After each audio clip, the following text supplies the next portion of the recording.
Hello, fellow cigar lovers. I'm Gary Korb, and the following question came up during a discussion with some fellow cigar smoking friends of mine. We were talking about Pennsylvania broadleaf, and the question was, is it really considered a broadleaf, like the broadleaf wrapper that you get on cigars from Connecticut, the dark broadleaf Connecticut wrapper?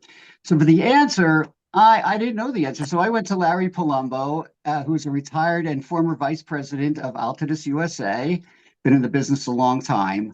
Those are the folks who make Monte Cristo, Romeo and Julieta, Eddie Chapman, and other better known cigar brands. Now, Larry was in the business for like over 50 years. Not only was he one of the first people that I met when I got into the cigar business, but he's like a human encyclopedia when it comes to just about every aspect of premium cigars. So, Larry, welcome to Cigar Advisor. All right, it's great to And be here. uh, good to see you. It's been a long time. Yeah. What I'm going to do is I'm going to turn the camera over to you, and Larry's going to tell you something you probably didn't know about Pennsylvania broadleaf. Take it away, Larry. All righty. Well, my whole life basically has been buying tobacco for a lot of different products.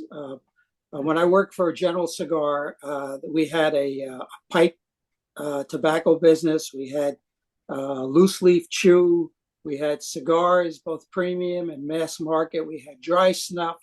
So I got exposed to a lot of different tobaccos. And actually, I was sent to the DR back in 1974 to be a trainee to buy leaf tobacco.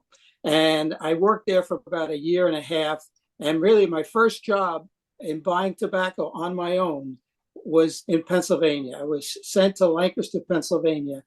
And the reason they needed that Pennsylvania tobacco was they had what's called a loose leaf chew business. It's tobacco sold in a pouch with a lot of casing on it. And the big brands at the time were like Redman and Beechnut. We had lesser brands, Mail Pouch, Chattanooga Chew, and Lancaster. And the main ingredients in loose leaf chew is Wisconsin and Pennsylvania. So I was buying that component, which was roughly 2/3 of the blend, was Pennsylvania. Now that tobacco historically had been used in cigars going back to the 1880s. But what happened over time was the companies looked for cheaper tobacco grown outside the United States, but also the main thing was Pennsylvania tobacco, and it's called Type 41. It's not called broadleaf. Type 41 is a very heavy, thick, veiny tobacco, and to get it usable for cigars, it requires a tremendous amount of fermentation to get it to burn properly and to taste properly. So it fell out of favor. And when I was sent there in 1974, or 77, somewhere around there, it was all the tobacco that was grown. It could have been 10, 14 million pounds was all going to chewing tobacco. So that was my job, was buying. It was mostly raised by Amish farmers, Mennonite Yeah. farmers that had huge families that could work the fields, and they owned the farm. So that's basically what I was doing. Then fast forward to, I'd say 1992, 93, there was what we call the cigar boom, Right. where all the manufacturers all of a sudden were hit with tremendous increases in sales. The company I was working for was still General Cigar then, and we were making Macanudo, White Owl, and normally we carried a 2-year inventory of tobacco. And all of a sudden that tobacco disappeared. We went from, the industry as a whole went from selling 100 million premium cigars to like 500 million. So there was a mad dash around. All the manufacturers went crazy trying to find tobacco. I went to Canada, I went to Tennessee, I went to Turkey, I went every place where they were growing tobacco because we had no tobacco. So Wow.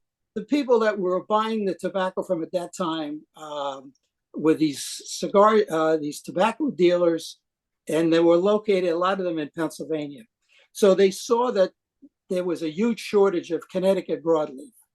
So they came up with the idea, why don't we get the Pennsylvania farmers to grow Connecticut broadleaf here in Pennsylvania because there's such a demand for it. So they sent some of their farmers up there. They got the seeds. They brought it back to Lancaster, and they tried growing it, and it was a total failure. The tobacco didn't cure properly. It tasted horribly. So that whole project was abandoned. There was never any Connecticut seed grown. Okay. Wow. Fast forward again. Cigar people started wanting different tobaccos because the consumer is always looking for new and different tobaccos to smoke. Of course, yeah. So some people said, well, why don't we try working with the Pennsylvania tobacco and see if we can work it and make it usable for cigars, and it gives a new ingredient for manufacturers to put in the cigars to make it more exotic. So these people knew that it wasn't broadleaf, but they started calling it broadleaf because it was marketing. It sounded more cigar-like to call it Pennsylvania broadleaf. I'll just quickly compare the way Pennsylvania Type 41, which now they call it broadleaf, and Connecticut broadleaf, they're grown very in similar manners. They start the seed beds in April, they transplant in June, and as the tobacco is growing, as tobacco matures and gets close to the end of its life cycle, it produces a flower. Okay, in the flower are tobacco seeds, so that the plant is trying to reproduce itself. And it's like they want to create another generation. So what the farmers do is they go and they snap this. It's called topping. They top the tobacco. They snap the flower off. The same thing is done in Connecticut and Pennsylvania. What happens then is the plant realizes I can't reproduce anymore, so I'm going to put all of my remaining energy and fertilizer in making thicker and heavier leaves. So after they top the tobacco, they let it stand for maybe 10 days to two weeks to get the tobacco to be thicker and heavier. In both Pennsylvania and Connecticut, it's what they call stalk cut tobacco. Right. Tobacco is ready to be harvested. They go through. In Pennsylvania, they use big shears that cuts the plant at the base of the plant. In Connecticut, they use a hatchet, and they let the plant fall in the field, and they let it wilt for a few hours so that the tobacco is not, they call it not brashy. It sort of starts wilting to make it easier to handle. They then, in Pennsylvania, they somehow spear those stalks onto a lath, and they put 5 plants on a lath. In Connecticut, they use a lath also, but it has hooks on it, but it's basically the same procedure. They hook it on, and then they hang it in the sheds to cure. Curing means that the tobacco is green when they put it in there. It has a big midrib. This tobacco is very big, has a thick mid-center vein, and it has to dry down. That's what it's called curing. So the tobacco will turn from green to yellow and hopefully to brownish red. Right. Okay. The only difference is between Pennsylvania and Connecticut. In Connecticut, they have burners in the shed to help dry the tobacco down when it gets too moist.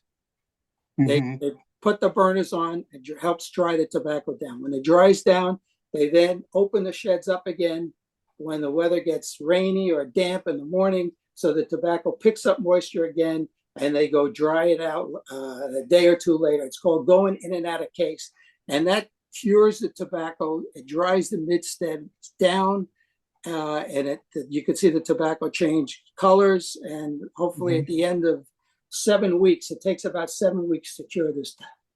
In Pennsylvania, they don't use burners, so they try to dry it down naturally. When it's a damp day, they open the sheds up, picks up moisture, and they close it, and hopefully it dries on its own. In Pennsylvania, they have something called dry rot or shed rot, when the tobacco gets too damp and you get the stem doesn't dry down. So they avoid that in Connecticut. But also, it makes the process more expensive in Connecticut, having these burners. So basically, the two products are handled very similar, in a similar manner.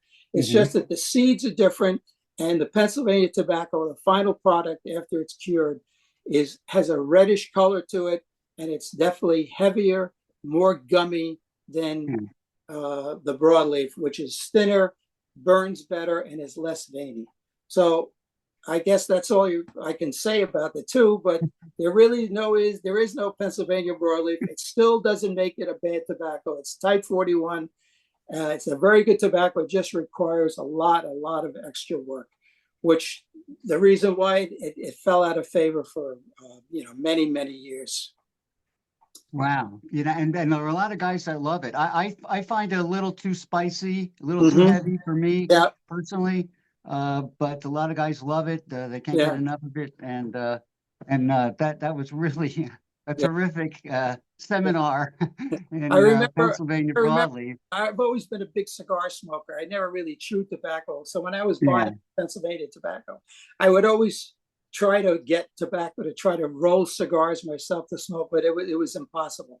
They were Yeah. just so gummy, and you needed like a torch to try to get it burning. So Wow. you could see why it fell out of favor. It just required too much handling and work. All But right. Well, anyway, I hope that those of you who are watching really got something out of this. And next time you buy a cigar that's either wrapped or rolled in Pennsylvania broadleaf, you'll have more appreciation for it. All right. So once again, our thanks to Larry Palombo. And for more cigar news and reviews, keep following cigaradvisor.com right here. And I'm Gary Korb, and thanks for watching.